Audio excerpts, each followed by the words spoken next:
આજે મૂડ નથી, આજે મજા નથી આવતી, સતત ચીડચીડાપણું લાગે છે. તમને થાય કે આ બધી વાતો તમને તમારી સાથે હું શું કામ કરી રહ્યો છું. પણ મિત્રો, તમને લાગશે, તમે સાંભળશો તમને થશે કે આ આપણા રોજના સંવાદો છે, અને આ સંવાદોની સંખ્યા, ઘરમાં આપણે એવી વાતો કરીએ, મિત્રો સાથે એવી વાત કરીએ, એની ફ્રિકવન્સી સતત વધી રહી છે. પણ ક્યાંક ને ક્યાંક આપણે આ પ્રશ્નોને, આ જે સંવાદો આપણી અંદરથી ઉમટી રહ્યા છે, એ સંવાદોને આપણી જાત સાથે સંવાદ કરવાનું આપણે ક્યાંક ચૂકી ગયા છે, ભૂલી રહ્યા છીએ. તો મેન્ટલ હેલ્થ, જેમાં ઇન્વેસ્ટમેન્ટ કરવાની જરૂર છે. આપણું ઇન્વેસ્ટમેન્ટ સ્ટોક માર્કેટમાં હશે, આપણું ઇન્વેસ્ટમેન્ટ બીજા બધી ગોલ્ડમાં હશે, પણ શું આપણે મેન્ટલ હેલ્થમાં ઇન્વેસ્ટ કરીએ છીએ? તો આવો આજે સુખી મન સુખી જીવન, મન અને જીવન વિશે વાત કરીશું. અને મન અને જીવનના અલગ અલગ પાસાઓ અંગે વાત કરવા માટે આપણી પાસે બહુ સરસ મજાના મહેમાનો છે. આપણી સાથે ડોક્ટર સુધીર શાહ છે, પદ્મશ્રી પુરસ્કૃત, આપણા વડલા જેવા વ્યક્તિ, જે હંમેશા સુધીર શાહ આપણને માર્ગદર્શન આપતા હોય છે, મસ્ત મજાની સરસ મજાની વાત કરતા હોય છે પોતાના અનુભવોમાંથી. ડોક્ટર સુધીર શાહ, આપનું ખૂબ ખૂબ સ્વાગત છે. Thank you. જે ખુદ ન્યુરોલોજીસ્ટ છે. અને ડોક્ટર પાર્થ વૈષ્ણવ, કે જે હંમેશા યુવાઓના એડવોકેટ રહ્યા છે અને યુવાનો સાથે હંમેશા સંવાદ કરતા હોય છે, સાયકાટ્રિસ્ટ. ડોક્ટર પાર્થ, આપનું ખૂબ ખૂબ સ્વાગત છે. Thank you. ડોક્ટર સુધીર, આપને પહેલા પૂછવા માંગીશ કે આજે મેન્ટલ હેલ્થ ડેની વાત કરીએ છીએ, પણ આ મન એટલે શું? આ મન એક્ઝેક્ટલી ક્યાં હોય છે? મન બહુ ચંચળ છે, મન આમ કરે, મન તેમ કરે, પણ આ મન છે ક્યાં? પહેલાં તો દર્શક મિત્રોને ખૂબ ખૂબ અભિનંદન અને આપનો ખૂબ આભાર કે આવો સુંદર આજે વિષય લીધો છે. પહેલો જ બોલ તમે ગૂગલી નાખ્યો છે, કારણ કે સાયન્ટિસ્ટો કે ન્યુરોલોજિસ્ટો કે સાયકિયાટ્રિસ્ટો હજી મનનું કોઈ યોગ્ય ઠેકાણું આપી શક્યા નથી. બ્રેનને આપણે જો હાર્ડવેર ગણીએ તો એનું જે સોફ્ટવેર છે એ મન છે, એવી એક સાદી પરિકલ્પના છે. બ્રેન એટલે બુદ્ધિ, નિર્ણય શક્તિ, જજમેન્ટ, વિવેક શક્તિ, સ્મૃતિ, ભાષા, કમ્યુનિકેશન, આ બધું બ્રેનના ફંક્શન છે. પણ વિચાર, વર્તન, ઈચ્છાઓ, કંઈક અંશે વૃત્તિઓ, કામ, ક્રોધ વગેરે કશાયો, આ બધી વાતો મનના સંદર્ભમાં આવે. એટલે મનના જે પ્રોબ્લેમ સોફ્ટવેરમાં ઊભા થાય ત્યારે એન્ઝાયટી, ડિપ્રેશન, સાયકોસિસ, પર્સનાલિટી ડિસઓર્ડર, એવા બધા ઇસ્યુ આવે. બ્રેનના જ્યારે પ્રોબ્લેમ ઊભા થાય ત્યારે લકવો, ખેંચ, બેભાન, સ્મૃતિ જતી રહેવી, વાચા જતી રહેવી, વગેરે વગેરે. આ સામાન્ય એક સમજ માટે. પણ હવે તો વૈજ્ઞાનિકો, ખાસ કરીને ન્યુરોલોજિસ્ટ, એવું માને છે કે દરેક કોષને પોતાનું મન છે. બ્રેનમાં જ મન છે એવું નહીં, દરેક cell, individual cell has it's on mind. અને મન એટલે કેમિકલ દ્વારા થતું એક સ્ટ્રક્ચર છે, જેમાં બ્રેનના જે કેમિકલ્સ છે, ડોપામિન, સિરોટોનિન, ઓક્સિટોસિન, વેઝોપ્રેસિન, એન્ડોર્ફિન, આ બધાની યોગ્ય સંરચનાથી મનના ફંક્શન થાય. જી જી. ડોક્ટર પાર્થ, આપનું પાર્થ છે એટલે મને ગીતામાં જે અર્જુન વિષાદ યોગ છે એ સૌથી પહેલો યાદ આવે. અને અર્જુન વિષાદ યોગમાં અર્જુન પોતાના એટલા બધા પ્રશ્નો રજૂ કરે છે, પણ એની પાસે કૃષ્ણ નામનો એક મહાન સારથી છે, મહાન દર્શક છે, જેના સવાલોનો જવાબ આપે છે. આજના યુવાન, આજનો જે યુથ છે, એ પણ એક વિષાદ યોગમાં જીવી રહ્યો છે. અને એ પણ હંમેશા એના પ્રશ્નોને લઈને મૂંઝવતો હોય છે, પણ એને હે પાર્થ કહીને એના જવાબ આપનારું કોઈ હોતું નથી. તો શું છે આજના યુવાનનો યુવા વિષાદ યોગ, અને એના જવાબો એ યુવાનને ક્યાંથી મળશે? ઉત્સવભાઈ, હું એ ડિફર કરીશ. હું માનું છું કે આજકાલ લોકો પાસે પ્રશ્નો પૂછવા માટે એક બહુ મોટું માધ્યમ છે, જેને આપણે ગુજરાતી કે ઇંગ્લિશમાં ગૂગલ કહીએ છીએ. જી. અને આઈ થિંક એ જ એક બહુ મોટો પ્રોબ્લેમ છે. ઓકે. કારણ કે લોકો સર્ચ રિઝલ્ટને ફેક્ટ માની બેસે છે અને એના ઉપર જ પોતાની મેન્ટલ અને ફિઝિકલ હેલ્થને ઘડવાનું ચાલુ કરે છે. આપણે છેલ્લા કેટલા વખતથી જોઈએ છે, આપણે જો આંકડા જોઈએ ને, તો માત્ર 2021માં એ ભારત દેશમાં ક્યારેય ન થયો એટલે 2020માં જે હાઈએસ્ટ સુસાઇડ હતા એના કરતાં 7% વધારે, which is a huge number considering ઇન્ડિયાનું પોપ્યુલેશન. એટલે એક વસ્તુ તો પાકી છે કે યુવા ધન જે ઇન્ડિયાનું ગણાય છે, જે youngest population of the world છે, એમાં કંઈક મેન્ટલ હેલ્થ રિલેટેડ પ્રોબ્લેમ ચોક્કસ થઈ રહ્યા છે. અને સમહાઉ આઈ થિંક આ ક્રાઇસિસને આપણે સમજી નથી રહ્યા. લોકોના મનમાં ક્વેશ્ચન્સ ઊભા થાય, બાળકોના મનમાં. એક નાનું બાળક કેમ, શું, ક્યારે, કઈ રીતે પ્રશ્નો પૂછ્યા કરતું હોય ત્યારે ઘણીવાર મા બાપ અકળાઈ જાય, કેટલા પ્રશ્નો પૂછીશ તું હવે. પણ આઈ થિંક કે આ જ સમય છે કે એમના પ્રશ્નોને જવાબ, અને જેમ મોટા થતા જાય એમ સચોટ ને સાચો જવાબ આપીએ. કારણ કે જો આપણે જવાબ નથી આપતા ને, તો એમને એમનો કૃષ્ણ મળી જાય છે. અને જરૂરી નથી કે દર વખતે ભગવદ્ ગીતાના કે મહાભારતવાળા કૃષ્ણ હોય જે ખરેખર તમને ગાઈડ કરતા હોય. ગૂગલ ખરાબ નથી, પણ ગૂગલ કદાચ એક એવો કૃષ્ણ બનીને બેસે છે પોતાના દોરે લોકોને દોરી જાય છે, નોટ નેસેસરીલી એમને જ્યાં જવાનું છે ત્યાં લઈ જાય છે. આજના યુવકને પ્રશ્નો ખૂબ છે, એમને બધું જ જાણવું છે, કારણ કે ઇન્ફોર્મેશન એમની આંગળીના ટેરવે છે. એમને જે જાણવું હોય, જે વાત કરવી હોય, બધી જ ઇન્ફોર્મેશન ફ્રેન્ડ સાથે ડિસ્કસ કરે છે, ગ્રુપ્સમાં, બ્લોગ્સ ઉપર, ફોરમ્સમાં એ લોકો ઇન્ફોર્મેશન ચોક્કસપણે લઈ આવે છે. ત્યારે આપણે એવા રોલ મોડલની જરૂરત છે જે આ લોકોને ક્યાંક એવી જગ્યાએ ગાઈડ કરીને લઈ જાય કે જ્યાંથી એમને ખરેખર કન્સ્ટ્રક્ટિવ ક્રિટિસિઝમ અને પ્રોડક્ટિવિટીના પ્રિન્સિપલ્સ મળશે. કારણ કે અત્યારે લોકો એકબીજા માટે ક્રિટિકલ ખૂબ છે, અને આઈ થિંક ક્રિટિસિઝમ નેગેટિવ હોય તો એ પણ મેન્ટલ હેલ્થને બગાડે છે. એટલે હું હસીને ઘણીવાર કહેતો હોઉં છું કે મને આદમખોર જાનવરથી ડર નથી લાગતો, પણ ટીકાખોર માણસોથી બહુ જ ડર લાગે છે. કારણ કે આદમખોર જાનવર એક વારનો શરીરને પૂરો કરી નાખશે, પછી જોવા માટે હું બચવાનો નથી. પણ ટીકાખોર માણસ એ ધીરે ધીરે રોજ રોજ મગજને એવું ખાશે કે મેન્ટલ હેલ્થ ખલાસ થઈ જાય છે. મનને ખાતું રહેશે. ડોક્ટર સુધીર, આપને પૂછીશ, બહુ સરસ મજાની વાત કરી. હવે આ બ્રેન છે, મન છે કે એની શક્તિઓ છે, આપણે ઘણી બધી વસ્તુઓ જાણતા હોઈએ, પણ ઘણી વાર કહે છે કે ધ્યાન કરો અથવા તો મેડિટેશન કરો અથવા તો બીજા કોઈ પ્રકારની પ્રવૃત્તિઓ એવી રીતના કરો કે જેનાથી તમારા મન પ્રફુલ્લિત રહે. હવે આ તો બહુ સરળ ને સાદી વાત લાગે, પણ જ્યારે કરવા બેસીએ ત્યારે સૌથી પહેલો જો વિરોધ કરતું હોય તો મનનો વિરોધ શરીર કરતું હોય, શરીરનો વિરોધ મન કરતું હોય, અને શાંતિથી બેસી પણ નથી શકાતું. આપણે તો એટલા બધા તડકા છાંયડા જોયેલા છે. આ મનને સ્થિર રાખવું હોય, આ મનને પોતાની પાસે બેસાડીને રાખવું હોય, ને આપણે મનની પાસે બેસવું હોય તો શું કરવાનું? મનને કંટ્રોલમાં રાખવું હોય તો એક સિરીઝ ઓફ પ્રક્રિયામાંથી પસાર થવું પડે, અને સુખની જે ચાવીઓ છે, ગુરુ ચાવીઓ છે, બરાબર ફોલો કરવી જોઈએ. હું પર્સનલી એવું માનું છું કે છોકરાઓને, યુવાનોને પ્રશ્નો હોય, બધું બરાબર છે, પરંતુ એ પ્રશ્નોના જે જવાબ આપણા આધ્યાત્મિક સાયન્સે આપ્યા છે અને આપણા જે સ્ક્રિપ્ચર્સમાં જે વાતો છે એ જ સાચી રીતે ગાઈડ કરી શકે.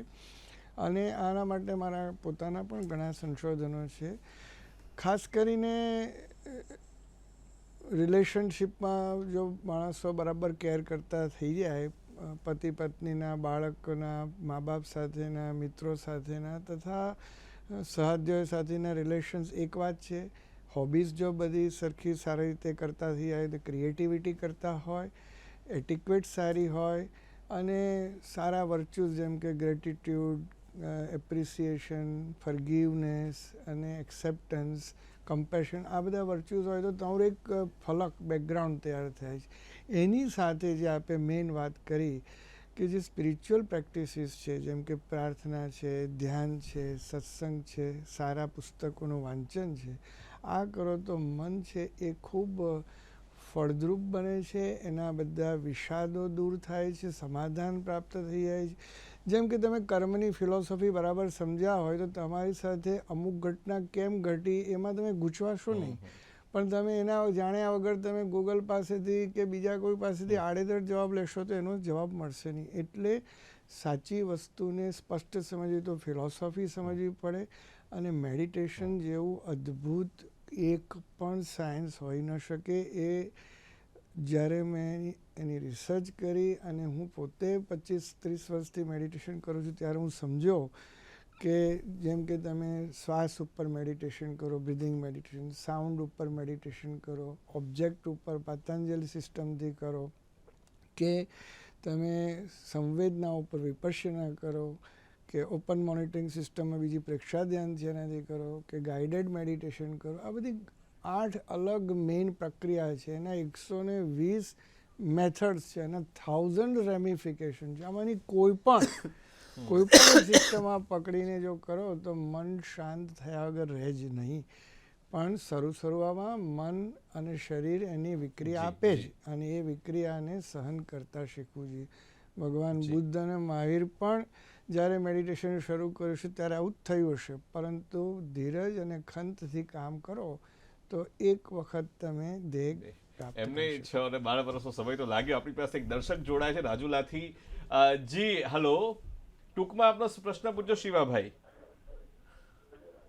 જાણીએ છીએ પણ છતાં અમુક એવા વિચારો જ પ્રગટ થાય ને તો આપણે ભગવાનનું પણ નામ લેતા હોય ને તો અમુક વસ્તુ આપણું માઇન્ડ જ નહીં. આર્થિક રીતે સુખી છીએ બરાબર, આપણે બહુ દુઃખ વેઠ્યા ઘણું છું, પણ મનને કોઈ સમજણ અમુક મોળા જ વિચારો આવ્યા કરે, કઈ તો ખરાબ પણ વિચારો આવ્યા કરે એમ. એટલે આવું આપણે જાણીએ, ભગવાનનું નામ લેતા લેતા ભગવાનનું કે ગીતાનું કે ગમે પુસ્તક આપણે જાણતા હોય લેતા લેતા પણ જી વિચારો ખરાબ આગળ વ્યા છે. જી ડોક્ટર પાર્થ, આમનો પ્રશ્ન એ છે કે બધી ખબર છે, પતા સબ કુછ है लेकिन फिर भी हो रहा है, तो પહેલા શું કરવા બધાએ નેગેટિવ કે રોકવા સમજવું માટે? બહુ જ જરૂરી છે Yes. ઉત્સવભાઈ કે નેગેટિવ વિચાર ખરાબ નથી, ગભરામણ કે એન્ઝાયટી ખરાબ નથી, કારણ કે આપણા મગજમાં આવતા વિચારોમાંથી 70% વિચાર નેગેટિવ હોય છે ને 90% રિપીટેટિવ હોય છે. એટલે જે આગલા દિવસે કે એની પહેલાંના આવેલા વિચાર છે એ આપણને રિપીટ મૂડ પર આવે. પણ ક્યારેક એવી સામાજિક, આર્થિક, શારીરિક, ઇમોશનલ કે માનસિક પરિસ્થિતિ આવી જાય કે તમારું બ્રેન સ્પેસિફિકલી નેગેટિવ વિચાર પર ફોકસ વધારે કરશે. કારણ કે એક હેલ્ધી માઇન્ડ કે બ્રેનનું કામ છે કે એક ફિલ્ટર કે એડિટરની જેમ કામ કરે. એટલે તમારા દિવસમાં આવતા બધા જ વિચારોમાંથી અમુક એવા વિચારોને એ ગળણીની જેમ ગાળી નાખે કે તમે બાકીના રહેલા પોઝિટિવ વિચાર ઉપર એક ફોકસ રાખી શકો, તમને જીવાદોરી જીવવા માટેનો એક પર્પઝ મળી શકે છે. પરંતુ ક્યારેક એવી મેન્ટલ સ્ટેટ્સ આવે, અને આઈ થિંક એ બહુ ઇમ્પોર્ટન્ટ છે કે આપણે બધા આવી અલગ અલગ પ્રકારની નેગેટિવ મેન્ટલ સ્ટેટ્સથી સફર કરીએ. કારણ કે too much of positivity itself પણ એક બીમારી છે, અને નેગેટિવિટીને ન્યુટ્રલાઇઝેશનને કારણે આપણને ક્યારેક પોઝિટિવિટી ઇમ્પોર્ટન્સ અને એને મેળવવા માટેની જિજ્ઞાસા એટલે એક પર્પઝ મળતો હોય છે. જો નેગેટિવ વિચાર વધારે પડતા આવતા હોય તો અમે સૌથી કોમનલી એક થોટ ડાયરી મેન્ટેન કરવા માટે લોકોને કહેતા હોઈએ છીએ, જેની અંદર એક ડાયરીની અંદર તમારા રોજના વિચાર લખવામાં આવે. આમાંથી જે પોઝિટિવ વિચાર છે એને હાઇલાઇટ કરવાના, નેગેટિવ વિચાર જે કહેવાતા છે એને નહીં કરવાના. એ બહુ જ જરૂરી છે કે તમે એ વસ્તુને એકનોલેજ કરો કે દિવસમાં આવતા 10 વિચારમાંથી 7 ભલે નેગેટિવ છે પણ 3 પોઝિટિવ છે, અને મગજને એ તરફ તમે વધારે ફોકસ કરી શકો. આવી પરિસ્થિતિમાં ધર્મ, આધ્યાત્મ અથવા તો જે મેડિટેશનની પ્રેક્ટિસનું સરે ડિસ્કશન કર્યું એ તરફ ચોક્કસ વળી શકાય છે. પણ ક્યારેક આવી પરિસ્થિતિમાં ચિત્ત ન ચોંટે, દેટ ઇઝ કમ્પ્લીટલી ફાઇન. તમે ગ્રેજ્યુઅલ પ્રેક્ટિસથી આગળ વધી શકો છો. પણ 14 દિવસ કરતાં, એટલે 2 અઠવાડિયા કરતાં વધારે સિમ્ટમ્સ કન્ટિન્યુ થાય એ તમારા ફંક્શનિંગ એટલે તમારી કાર્ય પદ્ધતિને જો અસર કરતું હોય તો આ ડિપ્રેશનની નિશાની છે. તો ચિકિત્સક પાસેની સારવાર માટે જવું જરૂરી છે. સેલ્ફ હેલ્પ 14 દિવસ સુધી કરવી જોઈએ, પછી સારવાર શીખ કરવી જોઈએ. જી, તો દ્વૈત અને અદ્વૈતની વાત છે. દર્શક મિત્રો, અહીંયા એ પણ કહીશ કે આપ જો ફોન કરો, આપની ઓળખાણ આપવી જરૂરી નથી. કે જો આપના મનના પ્રશ્ન હોય, આપ સીધો જ પ્રશ્ન પૂછી શકો છો, આપના કોઈ નામ લીધા વગર. અમે આપનો સવાલ અહીંયા જે 2 એક્સપર્ટ છે એમની સાથે પહોંચાડીશું. એક બેન જોડાયા છે આપણી સાથે જામનગરથી, એમનો પ્રશ્ન લઈએ. હેલો જી બેન, આપનો પ્રશ્ન. હા, ટૂંકમાં. છે ઉશ્કેરાટ માટે લેવામાં આવતી દવાઓ ક્લોનાઝેપામ, આલ્પ્રાઝોલમ વગેરે 20 વર્ષથી લેવી પડતી હોય, આનાથી છૂટવા માટે શું કરવું? જી, અલ્પાઝોલામ ને એવી જે દવાઓ. આપણે જે દવાઓના નામ લીધા, ક્લોનાઝેપામ, આલ્પ્રાઝોલમ, આ બધી બેન્ઝોડાઝેપિન નામના ગ્રુપમાં આવતી દવાઓ છે. ઉશ્કેરાટ માટે નહીં, પણ ગ્રેજ્યુઅલી પેશન્ટને જો ગભરામણ, એન્ઝાયટી કે પેનિક અટેક્સ વારંવાર આવતા હોય, એટલે ગભરામણનો એવો હુમલો જેમાં છાતીના ધબકારા વધી જાય, બેચેની જેવું લાગે, પરસેવો વળી જાય, ત્યારે એક એક્યુટ સારવાર માટે તમને જ્યારે કોઈક પ્રકારની બીમારી થાય ત્યારે તાવ ઉતારવા પેરાસિટામોલ નામની દવા આપવામાં આવે છે, જે છેલ્લા 2 વર્ષમાં લોકોએ છૂટથી ખાવી પડી.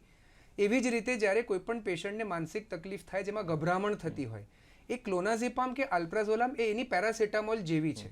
યુઝ્યુઅલી સર્ટિફાઈડ સાયકિયાટ્રિસ્ટ આ દવાઓનો ઉપયોગ 6 થી 8 મહિનાથી વધારે નથી કરતા. જો એક્યુટ તકલીફ હોય તો આ રીતના લક્ષણને કંટ્રોલ કરવા માટેની દવાઓ આપવી પડે.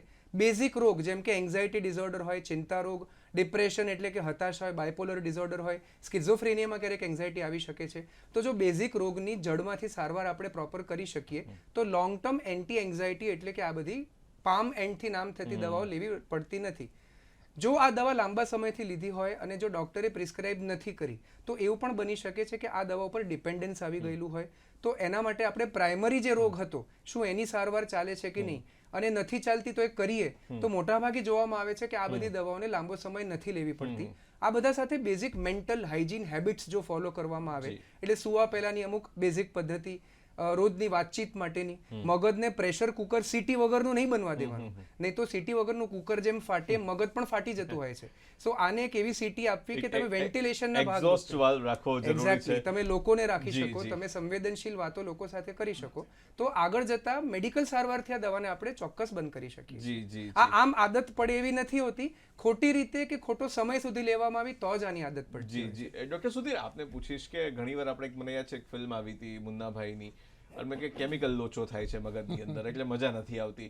પણ એક્ઝેક્ટલી આ કેમિકલ લોચો અથવા કેમિકલ એટલે શું, મગજમાં એવું તો શું નીકળતું હોય છે, અને શું બહારથી એવી દવાઓ ખાવાથી કે ઇન્જેક્શનો લેવાથી કંઈક લેવા ખાવાથી કે કેમિકલ સરખા થાય, શું થાય, આપનું શું વિજ્ઞાન કહે છે અને આપનો અનુભવ શું કહે છે? આના વિશે તો એક બીજો પરિસંવાદ યોજવો જોઈએ, પણ શોર્ટમાં જી, કહું જી. તો બ્રેઇન એ 100 બિલિયન સેલ્સનો એક સમૂહ છે, અને એના 100 ટ્રિલિયન સાયનેપ્સિસ, એનાથી આનું કામકાજ ચાલે. બ્રેનના અંદર ઇલેક્ટ્રિસિટી છે, એટલે ઇલેક્ટ્રિક કરંટ પણ ઉત્પન્ન થાય. દરેક સેલ 1.4 માઇક્રોવોલ્ટનો કરંટ આપે, જે EEGથી અમે જોઈએ. એવી રીતે બ્રેનના ફંક્શનમાં જેનું સ્ટ્રક્ચર પણ છે, એવી રીતે દરેક કોષોની સાથે કોઈને કોઈ કેમિકલ જોડાયેલા છે. એમાં જે 4 મુખ્ય કેમિકલ છે, એસિટાઇલ કોલાઇન, ડોપામિન, સિરોટોનિન અને ગાબા, આ 4 મેઇન કેમિકલ છે. જેમ કે ડોપામિન એ આપણી ઈચ્છા અને વૃત્તિઓ સાથે લેવા દેવા છે, સિરોટોનિન એ આપણા કોન્ફિડન્સ સાથે લેવા દેવા છે, એસિટાઇલ કોલાઇન આપણી મેમરી સાથે લેવા દેવા છે, અને ગાબા એ પીસ સાથે લેવા દેવા છે. એ ઉપરાંત એન્ડોર્ફિન, એન્સેફેલિન ગ્રુપના જે કેમિકલ્સ છે એ આપણા સુખની સંવેદના સાથે લેવા દેવા છે. ઓક્સિટોસિન અને વેઝોપ્રેસિન આપણે બોન્ડિંગ અને જેમ કે મધર ચાઇલ્ડનું બોન્ડ અથવા મિત્રોનું બોન્ડ એની સાથે લેવા દેવા છે. એમ અલગ અલગ કેમિકલ દ્વારા બ્રેન ફંક્શન કરે છે, અને એમાં જ્યારે ગોટાળો થાય ત્યારે જેમ કે સિરોટોનિન ઘટી જાય તો પેલો કોન્ફિડન્સ ઓછો થઈ જાય, ને એસિટાઇલ કોલાઇન વડે એટલે અલ્ઝાઇમર ડિમેન્શિયા જેવો રોગ થાય. ડોપામિન વધી જાય એટલે એગ્રેશન ને ગુસ્સો થાય. એને પૂરક કેમિકલ આપીને કંઈક અંશે સુધારી શકો, ઇલેક્ટ્રિકલી સ્ટિમ્યુલેટ બી કરી શકો. હવે તો ડીપ બ્રેન સ્ટિમ્યુલેશન નામના સર્જરી પણ થાય છે. તમને આશ્ચર્ય થશે કેટલાક ઓવર કાઉન્ટર પંપ મળે, જેમ કે ઓક્સિટોસિન સ્પ્રે, જેનાથી તમને કોઝી ફિલિંગ થાય. એમ જેનેટિકલી પણ તમે એવા ચેન્જીસ કરી શકો કે તમારા બ્રેનના ન્યુરો ટ્રાન્સમીટર્સને કેમિકલ ચેન્જ થાય. આ એક બહુ મોટું સાયન્સ છે, અને હું એવું ચોક્કસ માનું છું કે આવતા કેટલાક વર્ષો, 10 વર્ષ પછી આખું બ્રેઇન અને માઇન્ડનું સાયન્સ ઘણે અંશે કેમિકલની મદદથી આપણે ટ્રીટ કરતા રહીશું. આપણા વિચારો આપણે બદલી શકીશું, કોઈના વિચારો આપણે બદલી શકીશું, આપણી વૃત્તિઓને સુધારી શકીશું. એમાં ઘણા બીજા પ્રયોગો પણ છે. ચોક્કસ મને લાગે છે એવી દિવાળીઓ પણ આવશે કે આપણે બધાને શુભકામના એવી પાઠવી કે તમારામાં ઓક્સિટોસિન ને વેસોપ્રેસિનના ઝરણા વહેતા રહે, એવું પણ વાત કરી શકીએ. એક દર્શક આપણી સાથે જોડાયા છે, ભુજથી જોડાયા છે. જી, આપનો સવાલ પૂછો. નામ? જી. મારો પહેલો સવાલ તો એ છે કે જી. તમે મનની વાત, સુખી મન, જી. સુખી, હું એ કહેવત બોલું, મનને મતે ન ચાલીએ મન જ્યાં ત્યાં લઈ જાય, મનને મતે ન ચાલીએ મન જ્યાં ત્યાં લઈ જાય, મન કો એસો મારીએ ટુકડે ટુકડા હોઈ જાય. કે મન શેનાથી આપણે અકુશ રાખી શકીએ એ વિશે હું તમને પૂછા કરું છું. જી જી હું ભગત છું. જી જી એમણે બહુ સરસ એક કાવ્યાત્મક રજૂઆત કરી મન અંગેની, અને એક વૈજ્ઞાનિક રજૂઆત માટે ડોક્ટર સુધીર, શું મને સમજ મનને ખુશ કેમનું રાખી શકાય એમ પૂછી રહ્યા છે કે કેમનું ખુશ રાખી શકાય. એમણે એક બહુ સરસ મેં કવિતાની વાત કરી કે મનના ટુકડા નથી કરી શકાતા, અને પણ મનને ખુશ એટલે કે આપણે જે હેપીનેસની કન્સેપ્ટની વાત કરીએ છીએ એ જ આખરે આવીને ઊભું રહે છે. મન સાથે ઝઘડવાનું નથી, મન સાથે મૈત્રી કેળવીને એને આપણે વશ કરવાનું છે. અને મનને વશ કરવા માટે આખી જે મૌનથી માંડીને સ્વાધ્યાય, તપથી માંડીને પ્રાર્થના, ધ્યાન અને ગ્રુપ થેરાપીથી માંડીને મિત્રો સાથેનો સંબંધ, લોકો સાથેની આપણી વ્યવહારની વૃત્તિ, આ બધી વસ્તુઓને ઝીણવટથી જો આપણે કરીએ તો આપણે ખુશ રહીએ. ખુશ એ એ ખુશી એ આપણા આત્માનું ઇનબિલ્ટ વસ્તુ છે. એની ઉપર મનના જે આ બધા પ્રકલ્પો આવી ગયા, આપણા વિચિત્ર ઈચ્છાઓ, સાહેબે જે કહ્યું પાર્થભાઈએ કે નેગેટિવ વિચારો, વૃત્તિઓ, આ બધું આવી ગયું એટલે આપણે ખુશીમાંથી નાખુશીમાં જતા. બાકી આપણું ઇનબિલ્ટ આપણો માયલો જે છે એ તો સુખ અને આનંદથી ભરેલો છે. પરંતુ જેમ કસ્તુરી મૃગને પોતાની અંદર કસ્તુરી હોવા છતાં આખી દુનિયામાં શોધ્યા કરે, એમ આપણી અંદર સુખનો મોટું કૂવો છે, છતાં બી આપણે દુનિયામાં સુખ શોધીએ છીએ. અને એ જો આપણે સમજી જઈએ આખી વાત, અને આ બધી જે પ્રક્રિયાઓ આપણે જે ચર્ચા કરી એમ કરતા જઈએ, અને છેવટે ધ્યાન, સ્વાધ્યાય, પ્રાર્થના વગેરે કરીએ તો આપણે સુખી રહી શકીએ. આપણી પાસે વલસાડથી એક દર્શક જોડાવ્યા છે. એ વલસાડથી દર્શક જે જોડાયા છે એની સાથે વાત કરીશું. જી, આપનો પ્રશ્ન પૂછો. હેલો. જી હા સાહેબ, હું વલસાડથી યોગેશ જોશી બોલું છું. જી મારો સવાલ એ હતો કે હું છેલ્લા લગભગ 15 વર્ષથી અલ્પ્રેક્સ પ્લસ નામની, એટલે અલ્પ્રાઝોલમ અને સંતાલિનનું કોમ્બિનેશન છે, તો એ હું ટેબ્લેટ 1 OD લઉં છું લગભગ 12-13 વર્ષથી. તો આ મારે બંધ કરવી હોય, મેં 1-2 વખત પ્રયત્ન એવા કર્યા છે કે બંધ કરવા માટે, પણ એનાથી મને ઇનબેલેન્સ જેવું લાગે, થોડુંક મને આમ કંઈક બોલવામાં થોડી તકલીફ ને એ બધું લાગે. તો આ ટેબ્લેટ હું લોંગ ટાઈમ લઉં તો એનું કંઈક સાઈડ ઇફેક્ટ કે એવું કંઈક, અથવા તો આ ટેબ્લેટ બંધ કરવી હોય મારે તો સ્લાઇડ મને ઓસીડી પણ લાગે છે. આઈ ફીલ કે મને ઓસીડીનો પણ જરા મને કદાચ અસર છે એવું મને લાગે છે. તો મને આ બાબતનો સુઝાવ આપશો સાહેબ? જી, ડ્રગ વિડ્રોવલ માટે ડોક્ટર પાર્થ બહુ અગત્યનું, અને ઘણા બધાના સવાલો, આ ડ્રગ સિવાયના પણ સવાલો આમાં છે. એટલે એક મોટો સવાલ પૂછીશ કે આવી રીતે દવાની થઈ જરૂર પડી હોય, અથવા તો બંધાણી થઈ ગયા બીજી કોઈ રીતે, છૂટવું કઈ રીતના? યોગેશભાઈનો જે સવાલ છે ને, એ ગ્રેટર પોપ્યુલેશનનો સાયકિયાટ્રિક દવાઓ પ્રત્યેનો જે એક એવર્ઝન છે કે ભય છે, કે શું આ લેવાને કારણે આમાંના પર ડિપેન્ડ તો નહીં થઈ જઈએ ને, આના વગર મગજ બનતો નહીં થઈ જાય ને. આમાં શું છે કે સૌથી પહેલાં તો આપણે સમજવું જરૂરી છે કે કોઈ પણ ટ્રીટમેન્ટ કરાવો છો ત્યારે તમારી લડાઈ બીમારી સાથેની છે, સારવાર કે પોતાની જાત સાથેની નથી. મોટાભાગના લોકો એમ જ સમજે છે કે આ એક ટ્રાન્ઝિયન્ટ ફેઝ છે, જેમાં હું ટ્રીટમેન્ટ લઉં અને હું સાજો થઈ જાઉં, અને સાજા થયાની એ ડેફિનેશન કે પરિભાષા એટલે દવા બંધ થઈ ગઈ. મારે સૌથી પહેલાં બધાને એક પ્રશ્ન પૂછવો છે કે તમે સમજો છો કે મેડિકલ સાયન્સમાં 2 પ્રકારની સારવાર છે. એકને આપણે કહે છે ક્યોરેબલ ઇલનેસની સારવાર, જે આપણે અમુક ઇન્ફેક્શિયસ ડિઝીઝ માટે હોય છે. એક છે ટ્રીટેબલ ડિઝીઝ, એટલે કે જેની સારવાર કરીએ તો સુધાર થાય અને સારવારને કારણે એ બીમારીને કંટ્રોલ કરી શકાય છે. હવે કંટ્રોલ જો દવા કરે છે તો લોકોને એક ઈગો હર્ટ થઈ જાય છે કે મતલબ હું એટલો વીક છું કે એટલી વીક પડી ગઈ છું કે દવા હોય તો જ મારું મગજ ચાલીના વગર ના ચાલે. તો શું ડાયાબિટીસના પેશન્ટને આપણે ખાંડ ખાવાનું બંધ કરીએ તો એમને ઇન્સ્યુલિન કે ડાયાબિટીસની દવા બંધ થાય છે? કે બ્લડ પ્રેશરના પેશન્ટને, કે ખેંચના, કે પાર્કિન્સન ડિઝીઝના, એવી બહુ જ રેર કન્ડિશન્સ હોય છે કે જેની અંદર આપણે મેડિકલ સાયન્સમાં કમ્પ્લીટલી દવા ખરેખર બંધ કરી શકીએ છીએ. નેચરલ રેમિશન ચોક્કસ પોસિબલ છે, પણ એ ડિપેન્ડ કરે છે કે રોગના કેટલા સમય પછી દવા ચાલુ થઈ હતી, એ રોગની કઈ સ્ટેજ હતી, એ દવા કઈ ડોઝમાં લેવામાં આવી હતી, ત્યારે ડાયગ્નોસિસ શું હતો. એટલે આ એટલો કન્ફ્યુઝિંગ અને બહોળો પ્રશ્ન છે કે આને શોર્ટમાં જો કહીએ તો બહુ જ સિમ્પલ છે કે કોઈ પણ દવા લેવી એ તમારી નબળાઈ નથી, એ તમારું ડિપેન્ડન્સ નથી. જો તમારો રોગ ખરેખર ટ્રીટ થઈ ચૂક્યો હશે, અમે ઘણીવાર જોઈએ કે એક્યુટ ડિપ્રેશન, ઓસીડી કે એન્ઝાઇટીમાં આવતા પેશન્ટને સર્ટ્રાલિન 200 થી 300 મિલીગ્રામ આપવી પડે છે, આલ્પ્રાઝોલામ 2 to 3 મિલીગ્રામ આપવી પડે છે. જેમ જેમ રોગ કંટ્રોલ થતો જાય એમ પેલી 200 માંથી 150 ઉપર 100 આવવું જ પડે ડૉક્ટરે. અને ક્યારેક એક મેન્ટેનન્સ ડોઝ, એટલે કે એક એવો ડોઝ જે લેવાથી કહેવા માટે ટેક્સ્ટ બુકમાં એ બહુ નાનો ડોઝ છે, જેમ કે 50 કે 25 મિલીગ્રામ સર્ટ્રાલિનનો, પણ એ બ્રેનની સેન્ક્ટિટી, એના કેમિકલ ફંક્શનિંગ, એની ન્યુરોબાયોલોજીને મેન્ટેન કરવા માટે જરૂરી ડોઝ છે.